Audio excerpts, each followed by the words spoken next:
एक सच्चे स्वामी भक्त और राज्य भक्त की कहानी।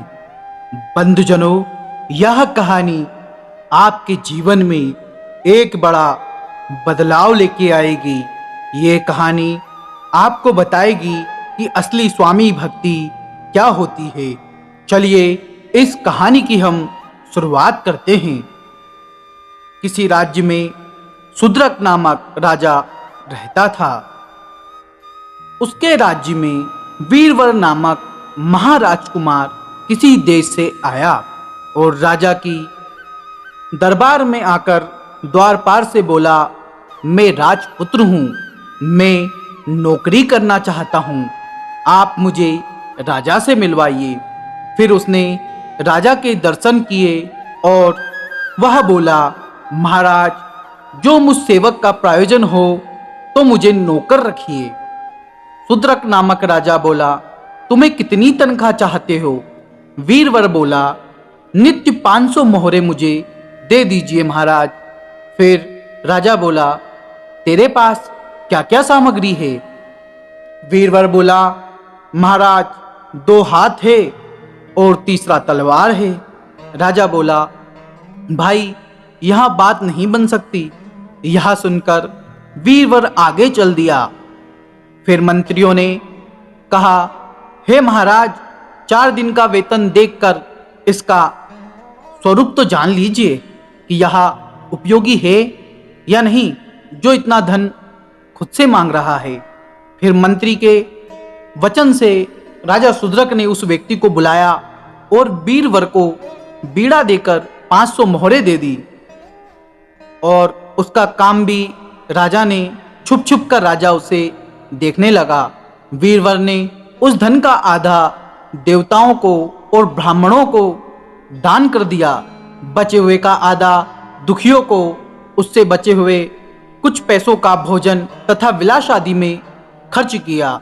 यह सब नित्य काम करके वह राजा के द्वार पर रात दिन हाथ में खड़ग लेकर सेवा करता था। और जब राजा स्वयं आज्ञा देता था तब अपने घर जाता था। फिर एक समय कृष्ण पक्ष की 14 के दिन रात को राजा ने रोने की आवाज सुनी। शूद्रक ने पूछा, यहाँ द्वार पर कौन कौन है? वीरवर बोला, महाराज, यहाँ सिर्फ मैं हूँ। राजा ने कहा, देखो भाई, इतनी रात को कौन रो रहा है, पता लगाओ। वीरवर बोला, जैसी महाराज की आज्ञा। यह कहकर वीरवर चल दिया। राजा ने सोचा, यह उचित नहीं है। मैं इस राजकुमार को घोर अंधेरे में कैसे अकेला भेज सकता हूँ। राजा भी उसके पीछे पीछे चलने लगा और सोचने लगा, देखता हूँ क्या सच्चाई है। फिर राजा भी खड़ग लेकर उसके पीछे पीछे नगर से बाहर गया।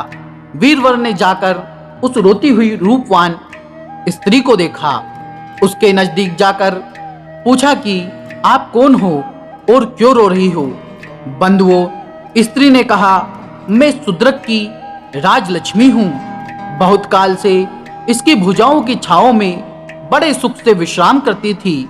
अब दूसरे स्थान में जाऊंगी। वीरवर बोला, जिसमें नाश का संभव हो उसमें उपाय भी होता है। आप कृपया यहाँ से मत जाइए। आप ये बताइए कि आप यहाँ रुकने के लिए क्या उपाय है? लक्ष्मी बोली, जो व्यक्ति मुझे 32 लक्षणों से संपन्न अपने पुत्र शक्तिधर को सर्वमंगला देवी की भेंट करे तो मैं फिर वहां बहुत काल तक रहूं। यह कहकर वह अंतर्ध्यान हो गई।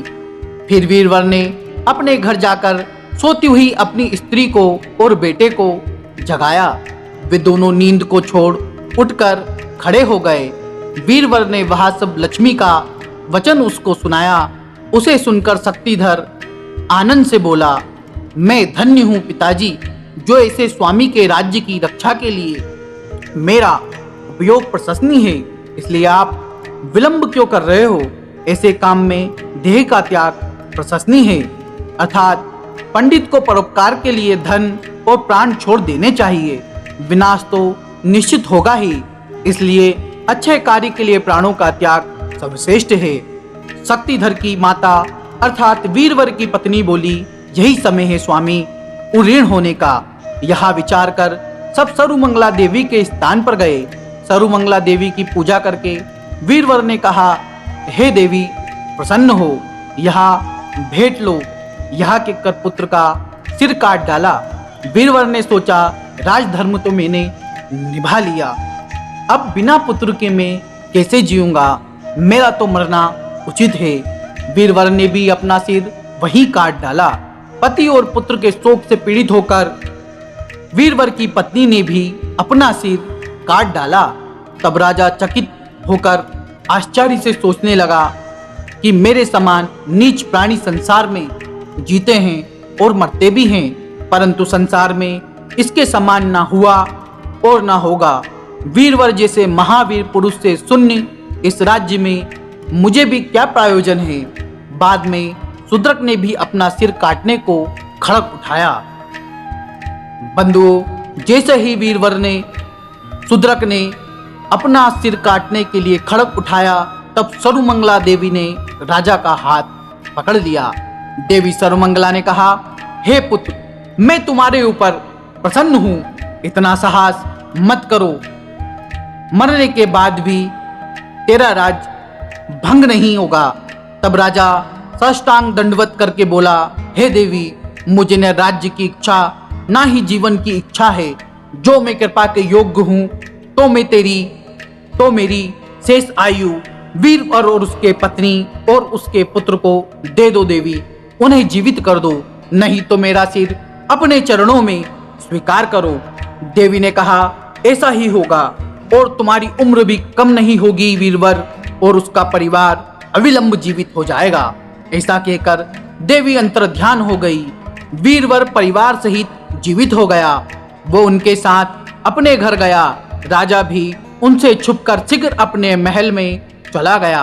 प्रातःकाल राजा ने दरबार पर बैठे वीरवर से फिर पूछा, रात को कौन रो रही थी?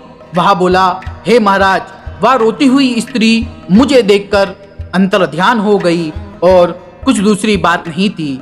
यह वचन सुनकर सोचने लगा, इस महात्मा की किस प्रकार बड़ाई करूं, क्योंकि उदार पुरुष को मीठा बोलना चाहिए, सुर को अपनी प्रशंसा नहीं करनी चाहिए, दाता को कुपात्र में दान नहीं करना चाहिए और उचित कहने वाले को दया रहित नहीं होना चाहिए।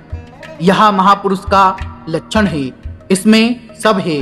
राजा ने अपनी सभा में सारा वृत्तांत मंत्रियों और गुणीजनों को सुनाया। सभी ने वीरवर की भूरी भूरी प्रशंसा की। राजा शूद्रक ने वीरवर को कर्नाटक का राज दे दिया। बंधुओं, जिस भी व्यक्ति में यह गुण हो, जो उदार हो, जो योग्य हो और जो अच्छा करने पर भी खुद की प्रशंसा नहीं करता हो, ऐसे व्यक्ति पर पूर्ण हमें विश्वास करना चाहिए। आइए इस कहानी को हम यही अंत करते हैं।